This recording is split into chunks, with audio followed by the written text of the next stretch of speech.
Assalamualaikum warahmatullahi wabarakatuh. Dalam kesempatan ini kita akan membahas sebuah topik yakni tentang paradoks. Apa sih paradoks itu? Pernahkah kalian berpikir tentang paradoks? Jika belum, mungkin konten video ini akan membantu kalian untuk sedikit memahaminya. Dua paradoks berikut ini adalah topik paradoks favorit saya. 1. Paradoks kemahakuasaan. Tuhan itu maha kuasa. Kemahakuasaan dalam artian memiliki kekuatan tanpa batas seperti diyakini oleh kitab-kitab tauhid dan teologi.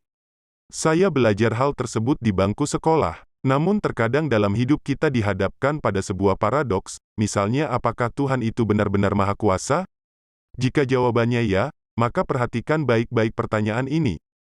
Bisakah Tuhan menciptakan sebuah batu yang berat, yang dirinya sendiri tidak kuat mengangkatnya? Bila jawabannya ya, maka ternyata Tuhan sama sekali tidak maha kuasa. Karena ternyata akhirnya ada sebuah batu yang berat yang dia sendiri tidak mampu mengangkatnya kendati pun batu itu dia sendiri yang menciptakannya. Namun bila jawabannya Tuhan tidak bisa dan tidak mungkin menciptakan batu yang dirinya sendiri tidak mampu mengangkatnya, maka kemahakuasaannya jadi gugur. Karena ternyata dia tidak mampu menciptakan segalanya, contohnya barusan ternyata dia tidak bisa dan tidak mungkin menciptakan batu tersebut. Atau karena dia tidak mampu menciptakan batu yang dia sendiri tidak mampu mengangkatnya. Menariknya paradoks ini ditemukan oleh seorang ulama dan pemikir besar Islam yang hidup di Cordova yakni Ibnu Rushd, atau Averroes. Paradoks itu sendiri berarti adalah sebuah situasi, penjelasan dan buah pemikiran yang memiliki banyak jawaban, asumsi dan kesimpulan. Sebuah paradoks tidak pernah memiliki jawaban yang dapat memuaskan bagi semua orang. Sebenarnya paradoks tidak diciptakan, itu telah ada karena benturan buah pemikiran bagi setiap orang yang berdiri pada tempat mereka masing-masing dan menginginkan jawaban sekaligus kebenaran. Para ateis sering menggunakan paradoks ini untuk menyudutkan orang yang percaya kepada Tuhan dalam beberapa kesempatan berdebat. Ibnu Rushd sendiri memberikan jawaban yang dia sadari tidak akan memuaskan bagi setiap orang, terutama mereka yang agnostik. Sebenarnya kita juga bisa berpendapat bahwa Tuhan selalu berada di atas segala pemikiran atau nalar manusia. Demikian katanya. Sekarang mari kita sedikit membahas siapa Ibnu Rushd. Ibnu Rushd, atau Averroes, yang hidup di Spanyol, pada tahun 520 Hijriah, 1128 Masehi. Beliau adalah seorang cendekiawan, pemikir dan ahli filsafat Islam. Nama ini sama besarnya dengan nama lain yakni Ibnu Sina atau Avicenna. Menurutnya kita tidak meragukan kekuasaan Tuhan karena kita meyakini dia berada jauh di luar nalar kita. Tuhan pasti menciptakan akal pikiran untuk dipergunakan dengan sebaik-baiknya. Dan kita diberikan kebebasan berpikir yang kemudian berubah menjadi paradoks yang lain pula. Namun ironisnya ada juga orang yang menganggap kebebasan berpikir itu sebagai tabu. 2. Paradoks waktu. Paradoks favorit saya yang kedua adalah paradoks waktu. Sebagian ilmuwan masa lalu dan masa kini menyatakan perjalanan waktu mungkin bisa dilakukan. Perjalanan waktu dengan bantuan kemajuan teknologi suatu ketika akan terjadi. Manusia bisa bergerak melintas dan berkelana dalam ruang waktu, berangkat dari masa kini menuju ke masa lalu, dan ke masa depan. Menurut imajinasi kita, manusia akan menguasai sebuah energi yang sangat kuat dan besar ketika mereka telah mampu menembus lorong-lorong waktu menggunakan mesin waktu. Manusia akan bisa kembali ke masa lalu, atau pergi ke masa depan. Padahal dari dulu sampai hari ini hal tersebut terdengar dan terlihat sangat mustahil dilakukan, dan hanya mengambang seperti hayalan. Namun mungkin juga tidak. Nah, paradoks waktu ini terbagi ke dalam dua peristiwa paradoks lagi. 1.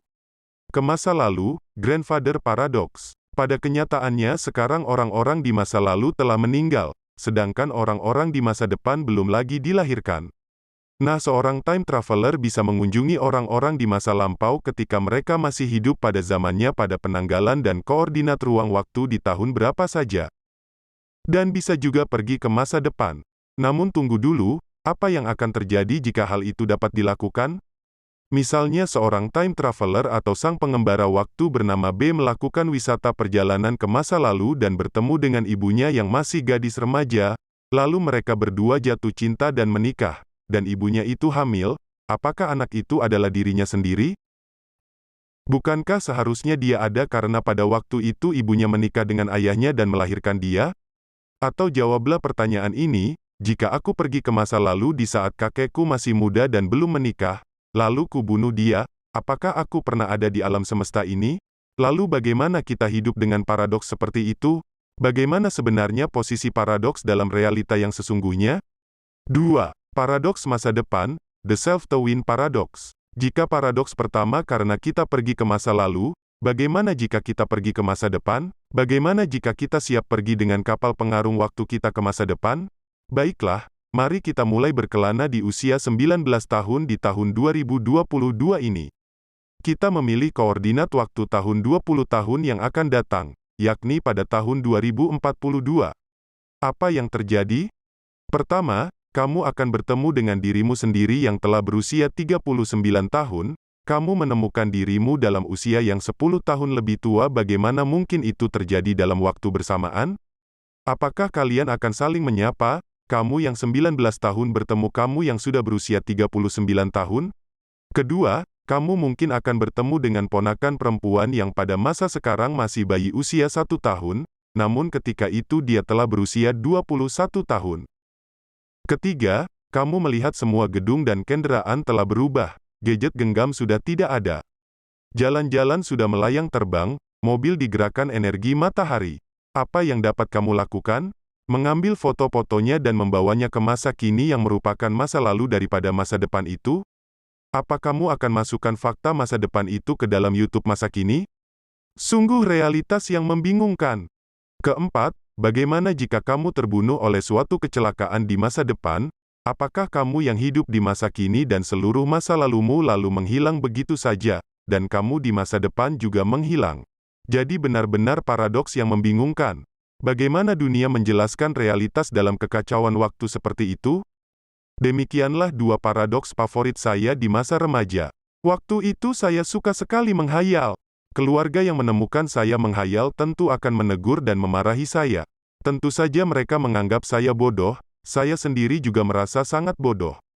Tapi Albert Einstein pernah bilang, bukan kecerdasan, tapi daya imajinasi jauh lebih penting berada di dalam diri manusia.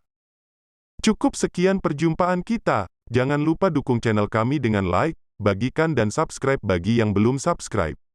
Sampai jumpa lagi di konten-konten kami selanjutnya.